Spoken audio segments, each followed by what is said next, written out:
L'orateur suivant, c'est le professeur Tristan Ferry, qui est notre référent. Déjà, il est chef du service d'infectiologie à Lyon, et c'est notre référent pour tout ce qui est ostéo-articulaire. Et Tristan, il gère le centre de référence, mais il est aussi très impliqué au niveau national. Et donc il a un énorme intérêt et expertise dans tous ces problèmes d'infection qui, évidemment, avec nous qui sommes chirurgiens de la prothèse, nous passionnent aussi, parce que malheureusement on en a un certain nombre à gérer, et en tout cas on essaye d'en empêcher un maximum. Alors Tristan, si tu peux nous présenter tout ce qui est actuel et innovant sur cette thématique qui pour nous est essentielle. Merci Sébastien, chers collègues, chers maîtres, chers amis. Je suis très honoré de vous présenter aujourd'hui des innovations dans la prise en charge des infections osteo-articulaires. Donc les infections osteo-articulaires, comme vous savez, sont des infections très hétérogènes, avec une grande épidémiologie très variable, des bactéries potentiellement multirésistantes, mais aussi sensibles. Et on a différentes stratégies en fonction du type d'infection osteo-articulaire. Et en fait, en fonction de la stratégie, du type d'infection osteo-articulaire, des comorbidités du patient, on a un pronostic qui est complètement différent. Et on a dans certaines situations un pourcentage de succès assez faible, notamment dans l'infection de prothèses. Enfin, ce sont des infections qui ont un coût considérable, un coût individuel pour le patient, mais aussi un coût pour la collectivité très important. Et le problème, c'est qu'il y a très peu d'essais cliniques et il y a très peu de molécules anti-infectieuses qui sont approuvées dans l'indication infection osteo-articulaire. Alors, une des problématiques majeures, c'est l'infection osteo-articulaire dite chronique, qui est en fait une des maladies infectieuses les plus difficiles à traiter. Pourquoi ? Parce qu'on a une mise en jeu des mécanismes de persistance de la bactérie qui va former une espèce de séquestre dans l'ostéomyélite chronique, mais surtout un biofilm qui est en fait une capacité des bactéries à adhérer de manière définitive à un implant, et souvent à l'interface entre la prothèse et l'os. Et on a une prise en charge qui est multidisciplinaire, infectiologue orthopédiste avec des challenges différents. L'infectiologue va penser à éradiquer la bactérie, à guérir de l'infection. Le chirurgien orthopédiste va penser à limiter la perte osseuse, à maintenir la fonction. Et en fait, ces deux praticiens sont vraiment liés. Et le problème, c'est que dans certaines situations, ces deux challenges sont vraiment incompatibles. Alors, le ministère de la Santé a finance depuis une dizaine d'années maintenant des centres de référence pour la prise en charge des infections osteo-articulaires complexes. Il existe un centre par région avec des centres dits correspondants, des centres qui sont bien identifiés. Le but est de prendre en charge le patient de manière multidisciplinaire, avec dans chaque centre un chirurgien orthopédiste référent, un infectiologue, un microbiologiste. Donc nous, c'est le cas à Lyon comme dans les autres CRIWAC, donc centre de référence des infections osteo-articulaires complexes, pour prendre en charge le patient de manière multidisciplinaire.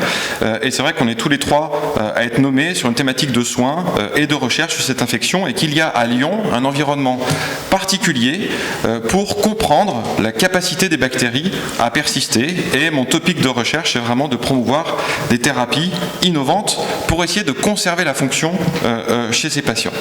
On a un comité scientifique national qui est assez récent au sein des CRIWAC.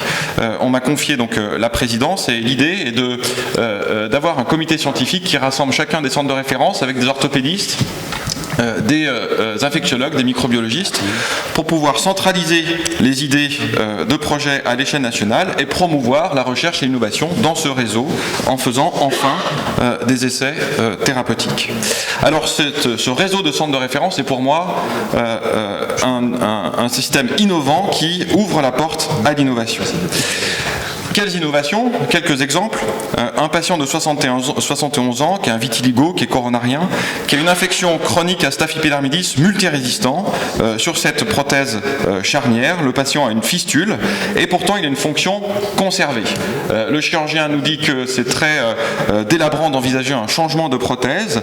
L'infectiologue nous dit mais regardez, c'est résistant à presque tous les antibiotiques, ça pourrait être une indication chirurgicale d'opérer ce patient, mais il perdrait sa fonction fonction.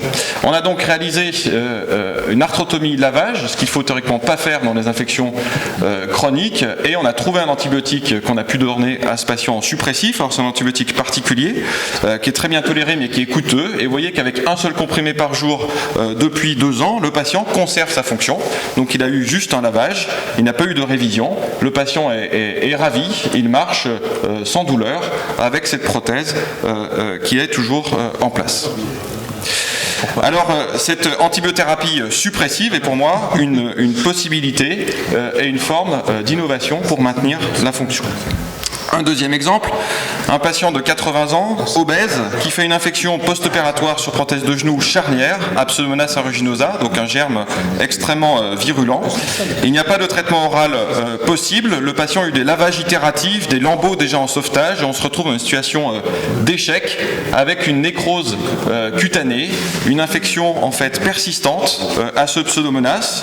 Vous voyez cette prothèse cimentée, charnière, extrêmement difficile à extraire. Une discussion en réunion de concertation pluridisciplinaire, est-ce qu'il faut finalement l'explanter mais le patient aura une perte de fonction considérable, ou est-ce qu'on ne peut pas proposer un lavage itératif avec des techniques innovantes de couverture et une antibiothérapie suppressive, et c'est ce qu'on a proposé donc à ce patient il y a 2 ans également. Ce patient a toujours une perfusion d'antibiotiques par voie sous-cutanée, ce qui est complètement innovant et hors AMM, mais il a une fonction qui est très conservée, et je pense qu'on a bien fait d'avoir une stratégie conservatrice chez ce patient. Donc l'antibiothérapie sous-cutanée, vous voyez, c'est exceptionnel. On a publié donc dans ce journal anglais une série de 10 patients, et on arrive à monitorer comme ça les taux, et pour ce patient on lui injecte que 3 fois par semaine cet antibiotique, et ça lui permet d'avoir une conservation de sa fonction. Donc deuxième innovation, cette antibiothérapie suppressive par voie sous-cutanée. Autre innovation potentielle, et j'y suis assez attaché, c'est la thérapie locale. On utilise des antibiotiques par voie systémique qui ont une faible pénétration osseuse pour une maladie locale, et l'idée est d'utiliser localement des fortes concentrations d'antibiotiques, et on voit que la pharmacocinétique est vraiment complémentaire, et probablement qu'on a plus de chances de succès en combinant ces deux approches, mais on a besoin de ce qu'on appelle de transporteurs pour délivrer localement l'antibiotique suffisamment longtemps. Voici l'exemple d'un patient de 32 ans qui avait une infection post-traumatique récidivante, une pseudarthrose septique sur matériel à Pseudomonas, qui persistait malgré l'ablation du matériel, donc ablation du matériel, persistance de l'infection, de la pseudarthrose, qui a nécessité une discussion, amputation ou résection osseuse et reconstruction innovante. Donc le patient a une résection osseuse assez importante, et nous avons utilisé un substitut osseux innovant, sulfate de calcium avec de la gentamicine, et ce substitut osseux permet d'avoir des concentrations locales d'antibiotiques tout simplement hallucinantes d'un point de vue anti-infectieuse pendant longtemps, et ce substitut osseux a permis d'obtenir, avec une greffe et un clou chez ce patient, une consolidation et un succès clinique. Donc une autre type d'innovation, c'est ces dispositifs qui sont sur le marché mais qui ne sont pas remboursés, qui délivrent des antibiotiques localement à très forte concentration et qui ont un rôle potentiel dans le traitement de l'infection. Donc, troisième innovation potentielle à évaluer, ces substituts osseux de dernière génération qui relarguent localement de fortes concentrations d'antibiotiques. Ensuite, dernière, entre guillemets, innovation potentielle à laquelle je suis très attaché, ça concerne les bactériophages. Les bactériophages sont des virus qui infectent que des bactéries, et c'est absolument passionnant puisqu'ils ont été découverts avant les antibiotiques dans les années 20. Un bactériophage va infecter, ici par exemple un staphylocoque, et il va ressortir plusieurs centaines de bactériophages qui vont pouvoir eux-mêmes infecter le staphylocoque environnant, et on a un système comme ça d'auto-amplification qu'on n'a pas du tout avec les antibiotiques. La phagothérapie ou thérapie phagique a été développée à l'Institut Pasteur avant la Seconde Guerre mondiale, et à l'hôpital de la Croix-Rouge dans les années 50-70, on a traité des patients avec des bactériophages, et tout ça a complètement disparu suite à la généralisation de l'utilisation des antibiotiques. Alors les bactériophages, on les connaît maintenant. Vous avez ici un staphylocoque doré qui est infecté par un bactériophage spécifique. Je sais que vous aimez bien les choses convaincantes. Je vais vous montrer un petit film qui vous montre un staphylocoque doré qui se multiplie en présence d'un phage, et vous allez voir que lorsque le bactériophage lise la bactérie, ça entraîne une tache verte, c'est lorsque la bactérie est lisée. Et vous voyez très bien sur ce film que la bactérie se multiplie, et en même temps on a une lise qui commence à apparaître, et le bactériophage se multiplie de manière importante, et vous avez une lise totale des bactéries dans ce simple modèle optique. Donc ça vous prouve que ce sont véritablement un outil anti-infectieux extrêmement important, et dans notre laboratoire à Lyon, on a les moyens de démontrer que ces bactériophages sont actifs sur les bactéries en biofilm, et on a développé tous ces modèles pour démontrer que le bactériophage était actif sur les bactéries en biofilm, sur ce qu'on appelle les bactéries persisters. Et donc du coup, je vais vous présenter un des cas cliniques qu'on a. Donc ça fait 2 ans qu'on traite des patients avec des bactériophages. On a traité 14 patients pour l'instant. C'est un patient de 80 ans qui a une infection récidivante à Staphylococcus aureus sur une PTG. Le patient est en situation d'échec d'une antibiothérapie suppressive. Vous voyez qu'il a une situation orthopédique complexe avec un clou du côté gauche, une prothèse de genou, un patient qui a une arthrite clinique, impossibilité pour lui de marcher, avec une fistule, un écoulement purulent. Alors oui, il existe un liseré à l'interface ciment-os au niveau de l'implant côté fémur, mais le tibia n'était pas franchement décellé. On discute une révision en 1 ou 2 temps, impossible d'envisager quelque chose de simple chez ce patient, même l'amputation paraissait délicate. On conclut finalement de se dire on va rien faire, mais le patient est à risque de complications catastrophiques, de décès, et dans le cadre des collaborations qu'on a, notamment dans le domaine de la phagothérapie, on a proposé un lavage, donc arthrotomie lavage, et l'utilisation de phages à visée antibiofile, puis une antibiothérapie suppressive. Donc nous avons monté tout un circuit à Lyon, sous la supervision de l'ANSM, pour identifier les patients pertinents, pour tester les phages sur la souche du patient. Donc comme un antibiogramme, on réalise un phagogramme. Donc vous avez ici la bactérie en noir qui pousse dans le milieu de culture, et lorsqu'on en met en contact avec le bactériophage vert ou bleu, vous voyez que le bactériophage est actif, il bloque la réplication bactérienne, donc il est nécessaire de passer par ce système de phagogramme. On reçoit des bactériophages donc ciblés sur la bactérie du patient, qui sont mélangés en extemporané par notre chirurgien, et ça devient une préparation magistrale dans un contexte de sauvetage de membres. Et vous avez ici donc ce patient qui avait donc cette fistule avec une situation locale catastrophique. On a réalisé donc l'arthrotomie, synovectomie, lavage, et en fin de procédure, on referme l'articulation et on propose donc d'injecter ce cocktail de bactériophages selon une technique qu'on appelle donc le phago d'air, pour injecter ces bactériophages en intra-articulaire à la fin de l'intervention. Et donc, du coup, vous avez l'évolution du patient à 2 ans, un patient qui marche sans douleur, un patient qui était en échec des thérapies traditionnelles et qui a une fonction qui est donc conservée.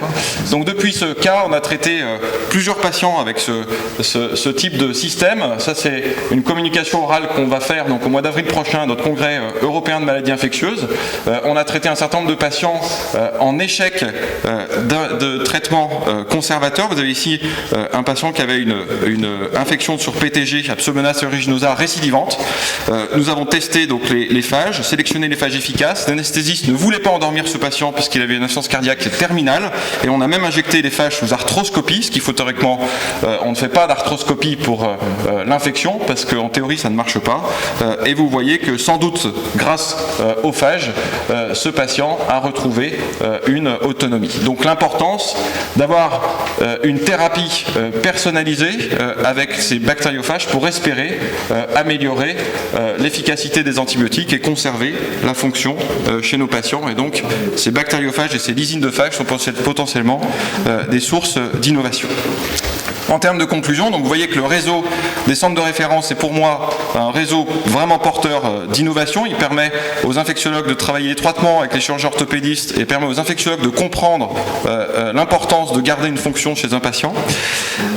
L'approche anti-infectieuse peut permettre de garder la fonction grâce à l'antibiothérapie suppressive, orale, sous-cutanée, grâce à l'antibiothérapie locale et ses substituts osseux, grâce à l'avenir, on espère, aux bactériophages et aux lysines de bactériophages. C'est très important pour chacune des indications de voir quelle est la pertinence microbiologique et surtout la pertinence de l'indication clinique. Et pour moi, le réseau des CRIOAC est important pour pouvoir évaluer ces innovations, de passer du case report à série de cas à de réels essais thérapeutiques en France. Je remercie tous mes collègues du groupe lyonnais de recherche sur les infections articulaires et je vous remercie pour votre attention. Je crois qu'il faut largement féliciter Tristan Ferry. Je vois que le relais de mon ami Dominique Perramont a bien été repris, et largement repris. Ma question est la suivante. Est-ce que vous communiquez ces nouveaux traitements entre les différents centres de référence en France? Comment ça se passe? Oui, il y a une volonté de communication. Alors du coup, il existe un congrès des CRIOAC qui a lieu tous les 2 ans, qui rassemble en fait tous les acteurs, chirurgiens orthopédistes, microbiologistes, infectiologues, où on présente ces résultats. Et l'idée est qu'on souhaiterait utiliser ce réseau pour promouvoir la recherche multicentrique, et notamment les futurs essais thérapeutiques. Et ce réseau va permettre ça en France. Et alors, votre réseau, est-ce qu'il est uniquement centré sur la chirurgie orthopédique ou par exemple avec les cardiochirurgiens, les pacemakers infectés, etc., changement de pile, ou les neurochirurgiens? Est-ce que vous travaillez ensemble? C'est le même centre de référence? Comment ça se passe? Alors, c'est un réseau qui a été conçu avec les chirurgiens orthopédistes. Ensuite, on voit que ce réseau et ce lien qu'on a entre chirurgiens orthopédistes et infectiologues dans ces CRIOAC font des petits, et c'est-à-dire que petit à petit, il y a ce type de relation qui se crée avec des chirurgiens d'autres disciplines, chirurgie du rachis, chirurgie cardiaque. Il existe maintenant des groupes multidisciplinaires au niveau de la chirurgie cardiaque également, chirurgie aussi ORL, où on a ce type de problématique. Et donc, mais c'est vraiment dans le domaine de l'orthopédie qui a ouvert en fait ce type de prise en charge. On peut se permettre une question, Vincent? Oui, avant les antibiotiques, il y avait un certain nombre de traitements antiseptiques qui avaient été mis au point et puis qui ont été abandonnés du fait de la découverte des antibiotiques. Est-ce que vous vous êtes intéressé à l'ozone? L'ozone était utilisé en effet avant cette antibiothérapie, et quelques chirurgiens, dont Cabot, qui est le fils de Cabot, de la position de Cabot du genou pour les minisectomies, utilisent l'ozone dans un certain nombre d'indications, et en particulier dans des indications d'infection. Est-ce qu'il ne serait pas intéressant, pour continuer à innover, enfin façon de parler innover, mais de chercher tous les moyens possibles, même s'ils existaient avant parce qu'on les a abandonnés, pour voir si ça ne serait pas un adjuvant supplémentaire intéressant dans certaines indications? Alors, je ne connaissais pas l'ozone, mais effectivement, il y a beaucoup de choses qui ont déjà été pensées dans le passé, qu'on a eu tendance à oublier. Et on est sur une maladie qui nécessite en fait plusieurs interventions pour augmenter les pourcentages de chances de succès. Donc, tout à fait, ces types de thérapies adjuvantes, je pense qu'on doit y repenser et voir comment on peut les inclure dans notre arsenal thérapeutique. Oui, c'est peut-être intéressant de contacter ce Cabot. Discussion après. Une dernière, parce que sinon on ne va pas finir à l'heure. Une dernière question de Thierry Béguet. Oui. Question courte, réponse courte. Oui, ma question c'est l'orientation des infections osteoarticulaires sur prothèse et les infections osteoarticulaires sur ostéosynthèse ou séquelles traumatiques, pour moi, ne représentent pas tout à fait exactement les mêmes types de prise en charge, dans un implant définitif et autres. Est-ce que vous imaginez au sein des CRIOAC d'avoir des sectorisations entre les deux, parce que les prises en charge ne sont pas forcément identiques. Là, on a vu beaucoup de prothèses. Donc voilà ma question. pas forcément des... Alors effectivement, la prise en charge n'est pas la même. Typiquement, dans l'ostéomyélite chronique, je pense que c'est une mauvaise indication de bactériophages, par exemple. Et dans l'ostéomyélite chronique, ça peut être une très bonne indication de substituts osseux aux antibiotiques. Donc plus que sectoriser les CRIWAC, c'est dans les CRIWAC concentrer au maximum ces patients pour pouvoir savoir quelle innovation est pertinente dans quelle indication. Donc pour moi, les phages sont vraiment innovants dans les infections de prothèses, les substituts osseux sont vraiment innovants dans l'ostéomyélite. Merci beaucoup, Tristan. Je vais relaisser la parole bien sûr à Sébastien, mais CRIOAC, c'est Centre de référence des infections ostéo-articulaires complexes. Donc effectivement, je me tourne vers les collègues qui ne font pas de la chirurgie orthopédique, et c'est entre guillemets réservé d'une certaine manière à la chirurgie orthopédique, donc pas au pacemaker. Et pour une fois que le ministère, enfin pour une fois non, comme d'habitude, parce que c'est enregistré, donc je mesure mes propos en tant que président, mais le ministère de la Santé, par l'intermédiaire de la DGOS, là, a fait vraiment quelque chose de tout à fait extraordinaire, parce que tout ça, c'est quand même financé. Certes, pas grand-chose, mais c'est quand même un début, car il faut se souvenir que l'infection osseuse, enfin dans notre spécialité, c'est vraiment une catastrophe. D'accord. Ah, tout à fait, Monsieur le Président. Vas-y.